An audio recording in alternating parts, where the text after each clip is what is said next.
Hello दोस्तों, अगर आप मेरे इस चैनल पर नए हैं या आज पहली बार ये वीडियो देख रहे हैं तो मैं आपको बता दूं कि ये एक सीरीज का हिस्सा है। इसलिए पहले जाकर पिछले पार्ट्स देख लें ताकि आपको आज की ये स्टोरी अच्छे से समझ में आए। पुराने पार्ट्स का लिंक आपको डिस्क्रिप्शन या ऊपर आई बटन में मिल जाएगा। कहानी शुरू करने से पहले अगर आप ऐसी ही मजेदार और डार्क व्हाट इफ सीरीज देखना चाहते हैं तो जल्दी से इस वीडियो को लाइक और चैनल को सब्सक्राइब कर लें। तो चलिए बिना किसी देरी के शुरू करते हैं आज की कहानी।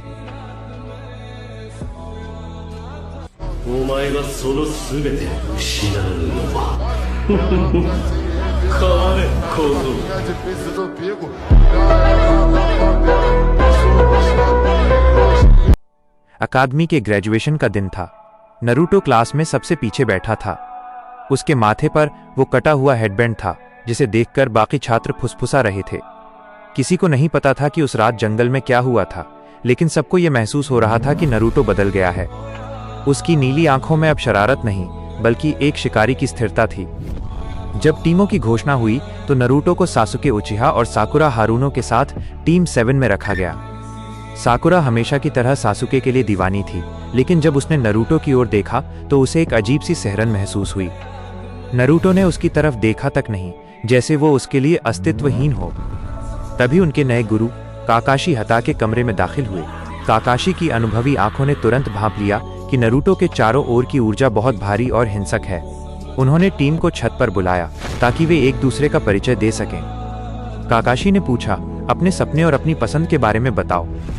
सासुके ने ठंडे स्वर में कहा, मेरा कोई सपना नहीं है, बस एक मकसद है, अपने कबीले का बदला लेना और एक खास इंसान को खत्म करना। काकाशी ने नरूटो की तरफ देखा। नरूटो ने एक ठंडी मुस्कान के साथ जवाब दिया, मुझे कुछ भी पसंद नहीं है। और मेरा सपना? मैं चाहता हूं कि ये गांव अपनी हर उस सांस के लिए तड़पे जो उसने सुकून से ली है जबकि मैं तन्हाई में रो रहा था। मैं इस पूरी दुनिया को वही दर्द महसूस कराना चाहता हूं जो मेरा हिस्सा रहा है।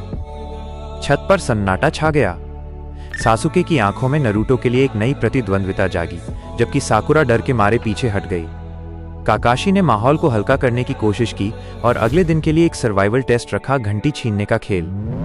अगले दिन मैदान में काकाशी ने नियम समझाए, जो घंटी नहीं छीन पाएगा उसे खाना नहीं मिलेगा। सासुके और साकुरा छिप गए, लेकिन नरूटो बीच मैदान में खड़ा रहा। काकाशी ने हमला किया, लेकिन नरूटो ने बचाव करने के बजाय सीधे काकाशी की आंखों में देखा। उसके शरीर से लाल चक्र की हल्की भाप निकलने लगी। उसने सासुके या साकुरा के साथ मिलकर टीम वर्क करने के काकाशी के छिपे हुए सबक को पूरी तरह ठुकरा दिया। जब सासुके ने हमला किया तो नरूटो ने काकाशी की जगह सासुके पर ही पीछे से वार कर दिया। तुम मेरे रास्ते में आ रहे हो उचिहा, नरूटो ने घृणा से कहा। काकाशी ने उन्हें रोकने की कोशिश की, लेकिन नरूटो ने एक साथ 100 शैडो क्लोन्स बना दिए। उसने घंटी छीनने के लिए नहीं बल्कि काकाशी को घायल करने के लिए हमला किया।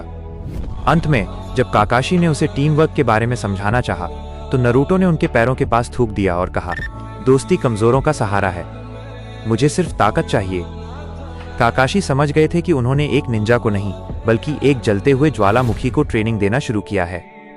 टीम 7 को उनका पहला बड़ा मिशन मिला, एक पुल बनाने वाले मिस्त्री ताजुना को लैंड ऑफ वेव्स तक सुरक्षित पहुंचाना। रास्ते में उन पर छिपे हुए निंजाओं ने हमला किया। सासुके और काकाशी ने अपनी कुशलता दिखाई, लेकिन नरूटो ने कुछ ऐसा किया जिसने सबको स्तब्ध कर दिया। जब एक दुश्मन निंजा ने नरूटो पर हमला किया तो नरूटो ने न केवल उसे रोका बल्कि बड़ी बेरहमी से उसके हाथ की हड्डियां तोड़ दीं और उसकी आंखों में देखते हुए मुस्कुराया। काकाशी को दखल देकर उसे रोकना पड़ा। जैसे ही वे समुद्र तट पर पहुंचे, उनका सामना मिस्ट के दानव जाबुजा मोमोची से हुआ। जाबुजा की भारी तलवार और उसके खौफनाक चक्र ने सासुके और साकुरा के मन में डर पैदा कर दिया। काकाशी और जाबुजा के बीच भयंकर युद्ध छिड़ गया और काकाशी एक पानी की जेल वाटर प्रिजन में कैद हो गए। सासुके ने काकाशी को छुड़ाने के लिए एक योजना बनाई और नरूटो से मदद मांगी। असल कहानी में नरूटो ने सासुके के साथ मिलकर टीम वर्क दिखाया था, लेकिन यहाँ नरूटो के इरादे अलग थे। उसने सासुके की योजना का पालन तो किया, लेकिन जैसे ही काकाशी आजाद हुए नरूटो ने जाबुजा के साथ आए नकाबपोश लड़के हकू पर हमला कर दिया। हकू ने अपनी क्रिस्टल आइस मिरर्स तकनीक का इस्तेमाल किया, जिससे सासुके बुरी तरह घायल हो गया। सासुके को गिरते देख साकुरा चिल्लाई, लेकिन नरूटो के चेहरे पर कोई शिकन नहीं थी। उसने सासुके की ओर देखकर कहा, अगर तुम इतने कमजोर हो कि मर रहे हो तो तुम्हें जीने का कोई हक नहीं। तभी हकू का एक हमला नरूटो के चेहरे को खरोंच गया। उस मामूली चोट ने नरूटो के अंदर छिपे राक्षस को जगा दिया। उसके चारों ओर नारंगी और लाल रंग का उबलता हुआ चक्र निकलने लगा। उसकी आंखें लोमड़ी की तरह फटने लगीं और उसके नाखून पंजों में बदल गए। नरूटो बिजली की गति से हकू की ओर झपटा।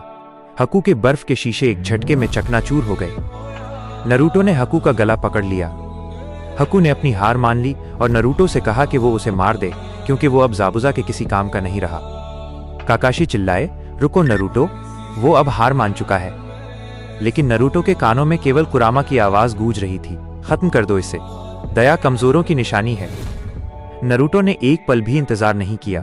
उसने अपना कुनाई निकाला और बिना किसी हिचकिचाहट के हकू के सीने के आर पार कर दिया।